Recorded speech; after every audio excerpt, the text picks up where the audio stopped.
Her voice cut through me like glass. The whole family was there, forks paused midair, eyes darting between us. Her words landed heavy, the same words she'd weaponized my whole life. But this time, I didn't swallow them. I stood, spine straight, and let the knife turn the other way. Then ask her to pay your bills. The silence that followed was the sweetest sound I'd ever heard. I wasn't always this cold. Once, I wanted her approval. When I got my first job, I ran to tell her. She barely looked up, just muttered, "Your sister's already making double." When I graduated, she didn't come. She went to a spa weekend with my sister instead. I learned quickly, her golden child could do no wrong. And me?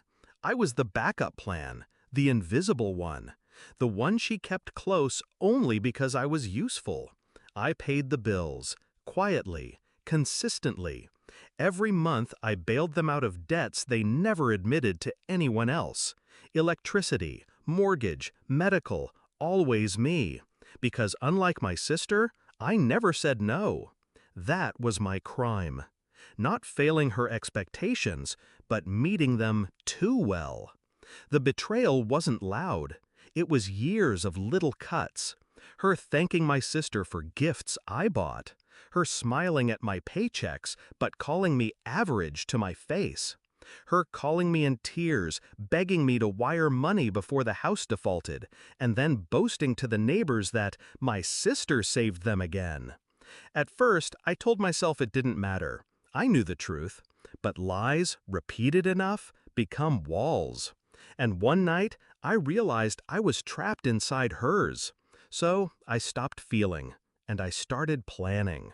I went through their accounts, because of course I had access. She'd handed me every password years ago, too lazy to manage her own mess. I didn't tuck a thing, not yet. I just studied. I read the mortgage contract. I checked the utilities. I reviewed the credit card statements that always arrived in my inbox by mistake. Her empire wasn't built on love or loyalty. It was built on me. And like any structure built on one pillar, all it took was me stepping aside. The night of the party, when she sneered at me in front of everyone, I knew it was my cue. She wanted me small, humiliated. Instead, I gave her the first crack of silence.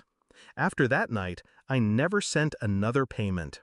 The calls started 2 weeks later. First, it was my father, polite, sheepish, pretending it was a bank error. Then angrier, desperate. My mother didn't call. Pride wouldn't let her. But I knew she was there, listening in the background, grinding her teeth as he begged me to fix it. I didn't.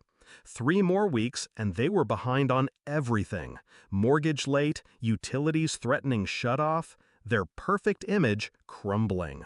That's when he showed up at my door, my father. His hands shaking, his eyes bloodshot. "Why did you stop paying the mortgage?" he asked, like it was the most natural question in the world.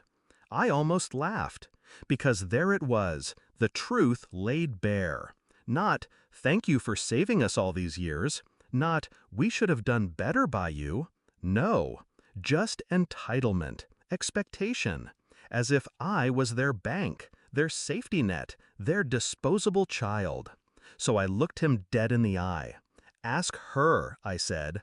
"Ask your golden child.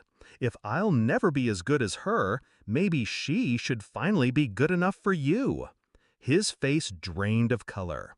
The fallout came fast. The power was cut off for 3 days. Their neighbors whispered.